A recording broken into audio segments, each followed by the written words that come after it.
Obama projected a lot of weakness and even belittled the Russian threat. This administration is filled with highly competent people who are compromised.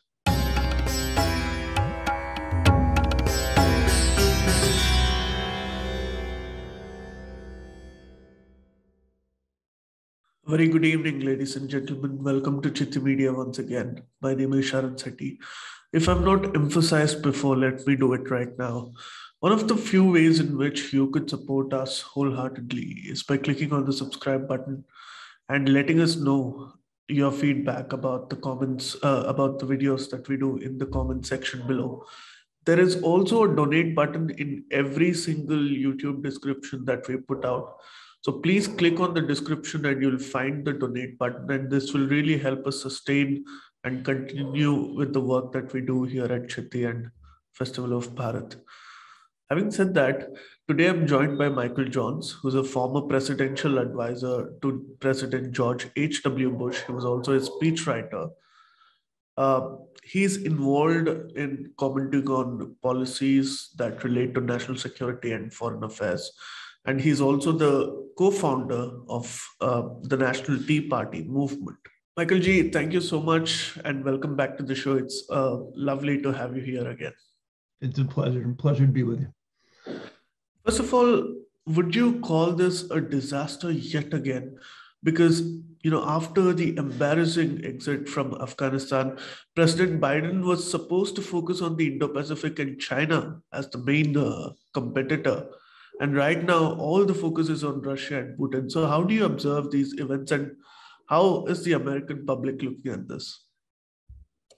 Well, on one hand, when you have 190,000 Russian troops on the border of a fairly important country like Ukraine, and now an invasion that's taking lives and the objective of which remains unclear, it's understandably going to gather attention. But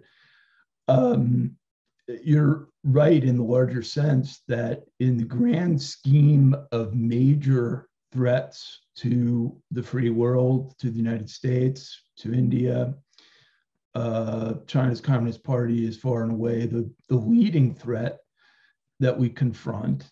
And there is no indication in this administration that there is seriousness or the sort of magnitude of strategic plan that I believe is necessary to counter that threat. And we're already playing catch up in the sense that this threat has really largely been not taken seriously and or ignored for decades now. I'm not diminishing the threat that Russia presents to its neighbors. Putin is a former KGB agent. He has aspirations of, bringing back together the former Soviet Union.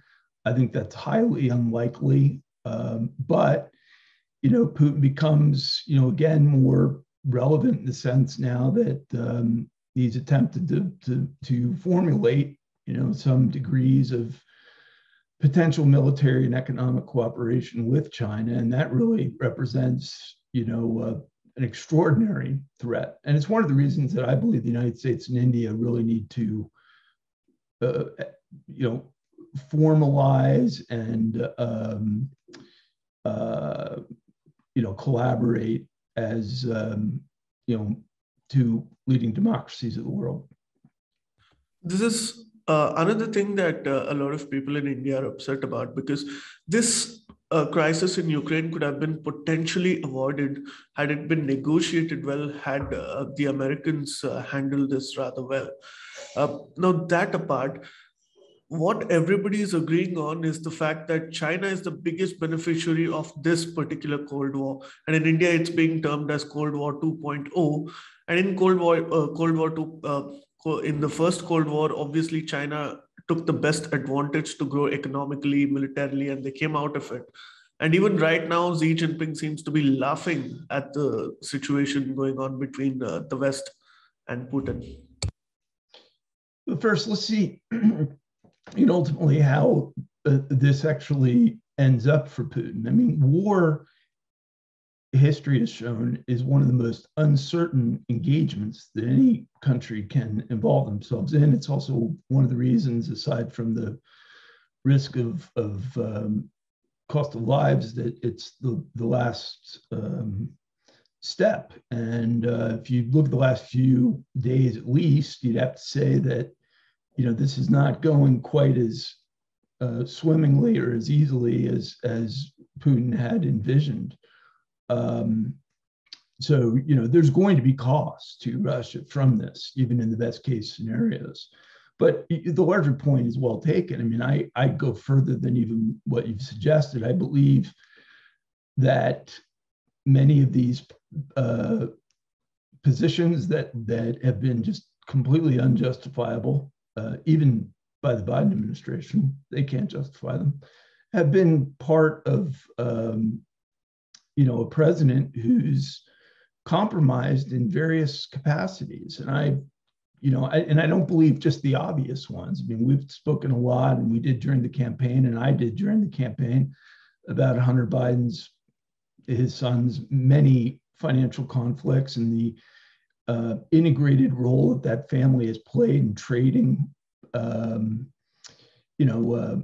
sort of pay-to-play scenarios, and the risk that presents. But even if you accept that, broadly known now as it relates to China, Ukraine, Russia, Iraq, other countries that haven't even really received the magnitude of attention they deserve, still not enough to justify, really sabotaging American and Western interests around the world. So I believe there's, potentially other factors at play here. I think getting to the bottom of that needs to really be a centerpiece of American policymakers. And that's where the problem comes in, because I don't sense the seriousness of it.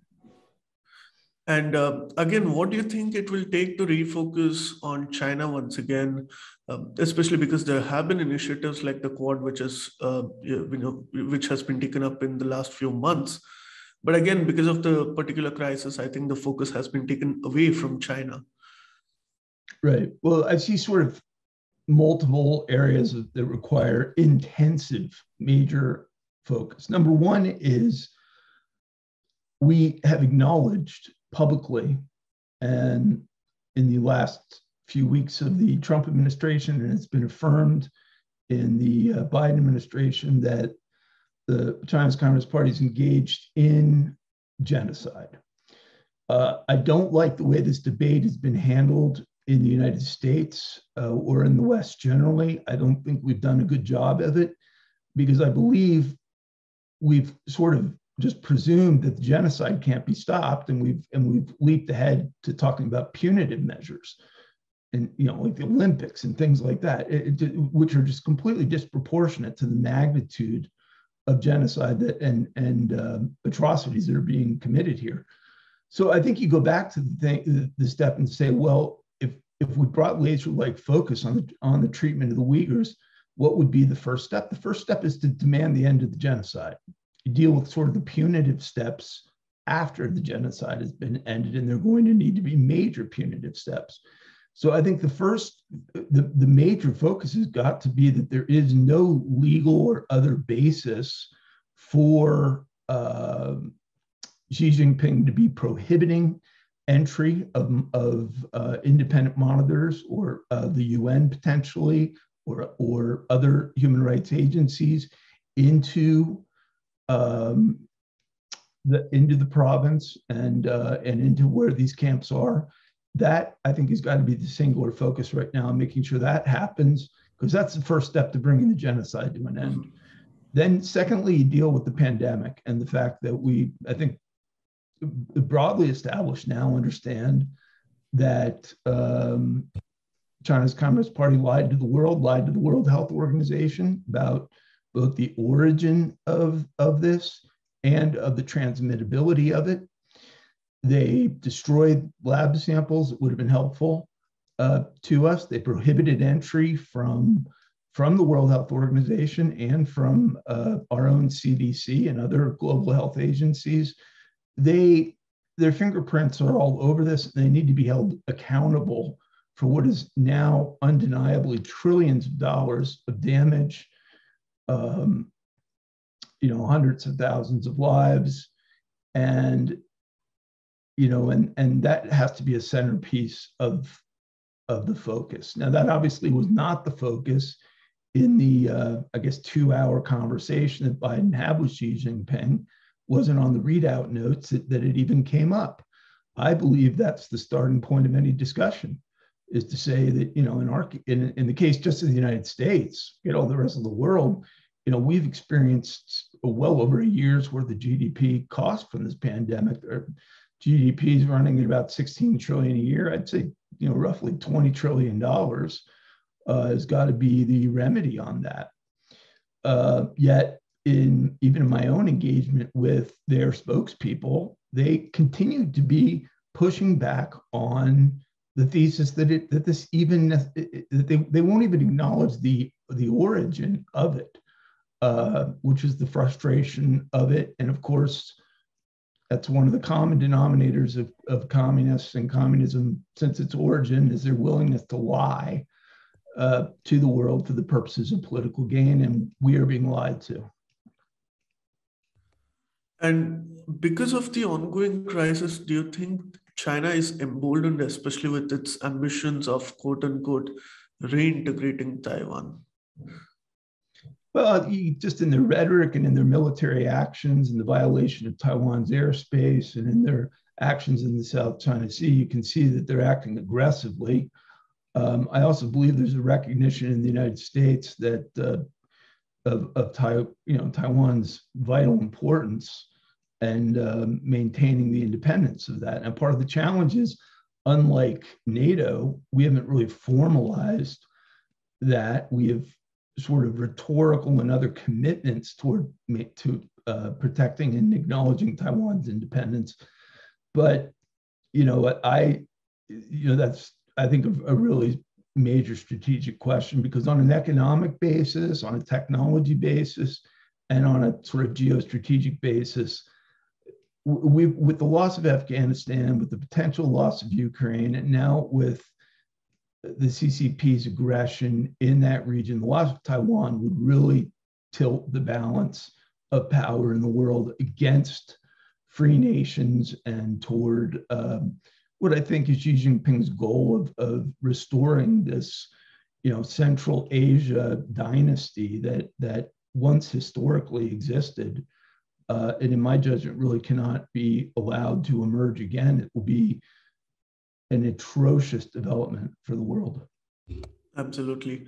I want to ask you how America sees India in terms of its strategic vision for the 21st century ahead, especially knowing the fact that China is not going to be very friendly with America in the future. Well, I think there's sort of the Biden administration's view, and then there's sort of my view, and those views aren't necessarily the same. I don't feel the Biden administration has put sufficient emphasis or focus on this. Just in the collapse of Afghanistan alone, I don't think there was nearly enough collaboration with your government, which I think has been a helpful force in the region. And I don't think there's really been the magnitude of discussions on a strategic level about the joint military exercises and geopolitical initiatives that can be taken to counter this. Because I think right now, when you look at the world, and particularly if Xi Jinping and Putin are able to solidify this relationship, which I'm not terribly optimistic is going to happen, just given the strong personalities and agenda behind it, not necessarily going to happen. But in the worst case, if it does, I mean, we absolutely need a newly formulated alliance that is as serious, if not more serious, than NATO has been to contain this aggression. Because what has been an economic war against us and an information war against us is quickly taking on some really strong military dimensions. Xi Jinping has been at the centerpiece of that. He has micromanaged the PLA and the military, including the advancement of their space program. These are all immensely troubling developments, and they're ones that I think require an alliance of nations that share the concern that we have.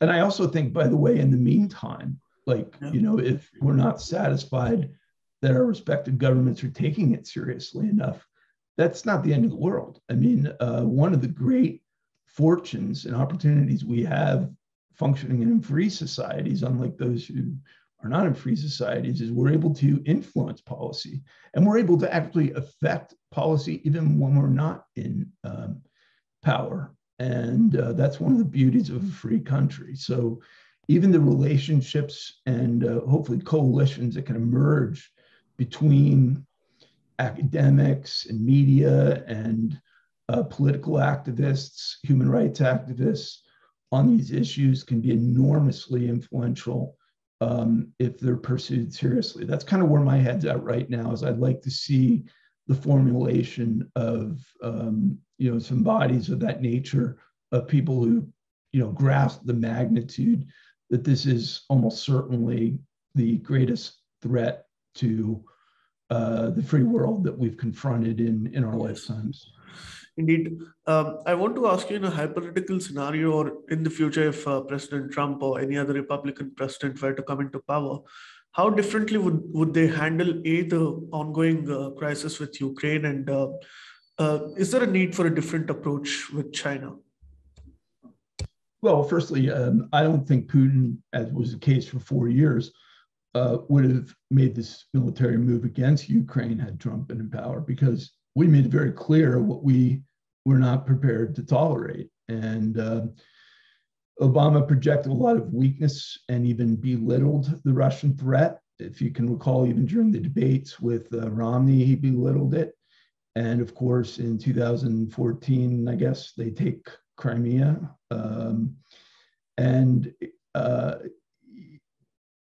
What did Trump do? I mean, one of the most important thing he did was Obama never provided Ukraine with any lethal defense. We took the step under President Trump in 4 years of acknowledging that there was a real military threat to Ukraine, and that would be enormously detrimental to Western interests, and we provided them with lethal defense. And I think Putin understood that while Ukraine was not a NATO member, and Trump was pretty adamant that we weren't going to make them a NATO member, that aggression against Ukraine would be unacceptable. And that policy worked. And this policy by this administration is failing for many reasons, but you got to start with Afghanistan. This has been a message of mine all the way back to the fall of Kabul on August 15th of 2021, is that the whole world watched that, not just the fact that this ragtag group of terrorists took Kabul, but that Americans were killed, Americans were left behind, Afghan allies of ours were left behind. An air base was abandoned in the summer of 2021 for no really articulated reason. High security prison on that base was left undefended. Over 1,000, the world's most serious terrorists, deadly terrorists, were released by the Taliban. It was so inexplicable to those who just looked on without any prejudgment of anything politically, that it projected that we were not serious in defending our interests. And that, of course, was the longest war in American history, 20 years that we'd invested thousands of American lives, trillions of dollars in expense, all to have Biden just rapidly depart and hand it to the Taliban. And I don't like, and this has been part of my message, to use the word mismanaged or that he was incompetent, because that's not my thesis about what's going on here. I believe that this administration is filled with highly competent people who are compromised. And I think they're compromised beyond even our comprehension.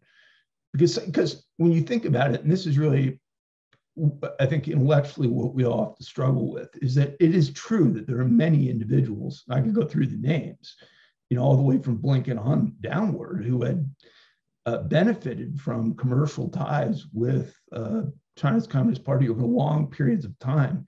Is that and that alone enough for you to sacrifice your own country's best interests? I kind of say no. I mean, I have to give them the benefit of the doubt that this conflict has to go deeper than that. And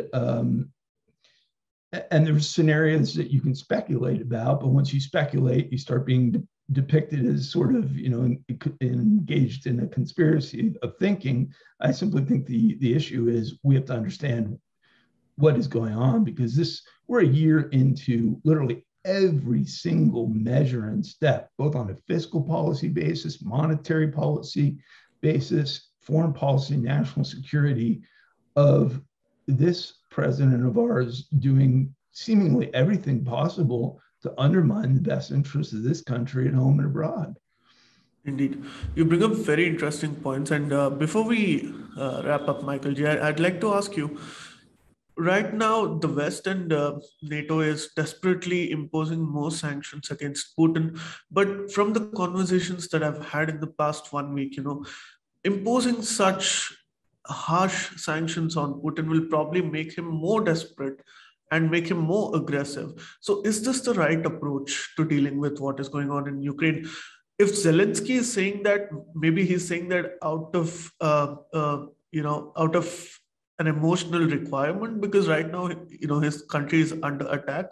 But for Americans to do that, to Americans to miscalculate once again would probably be a disaster. And in fact, there have been a few strategic analysts on our channel who even said that this could perhaps engage Putin with a generational battle where the complete focus on China will be taken off because of the aggression with Russia.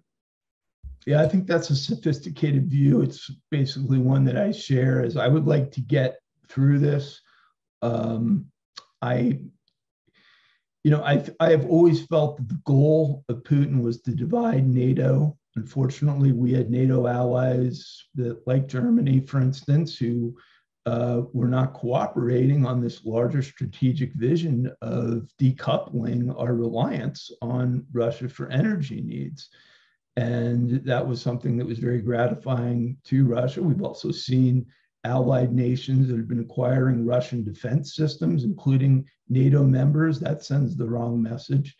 And in this case, I felt that the public discussion of including Ukraine in NATO was itself an act of aggression. It would be the equivalent of Putin saying that they were going to formulate a military alliance with Mexico. There's no way that any American would look at that as anything but threatening. And, unless you're really prepared to send your own people, your own troops to go and die for these approaches, there are more modest steps to take. And I felt that just, continuing to provide Ukraine with sufficient military support was a logical step, and making whatever progress you can make with Putin diplomatically, to me, makes sense. But it's proving very difficult, and it especially proves difficult when he perceives weakness, because everyone's sort of a product of their own upbringing and their background and what they've done professionally. Well, what's he done professionally? I mean, he comes out of an intelligence background, a government intelligence background, not a diplomatic background. And he has seen the fruits and challenges of some of Russia's, most frightening and horrific and evil underbelly. And it's I supported Reagan's depiction of it as an evil empire, and there's evil components that continue to exist in it, but not to the magnitude of the evil that we're seeing in terms of concentration camps and the absolute suppression of 1.4 billion innocent and good people in China. Thank you so much for joining us today for this conversation. It's always a pleasure talking to you. It's And a I hope pleasure. India and America collaborates in more ways than one. And these tier two dialogues that we are having will be more helpful, is what I believe. And I hope people like you are much more open to it because we share certain values together. Absolutely, we do. Thank you. Pleasure to be with you. Thank you so much. Please remember to subscribe to us and switch on the notifications for this channel. For our other social media links, more content, and to support our work, please visit citti.net. Dhanyavad. Namaskar.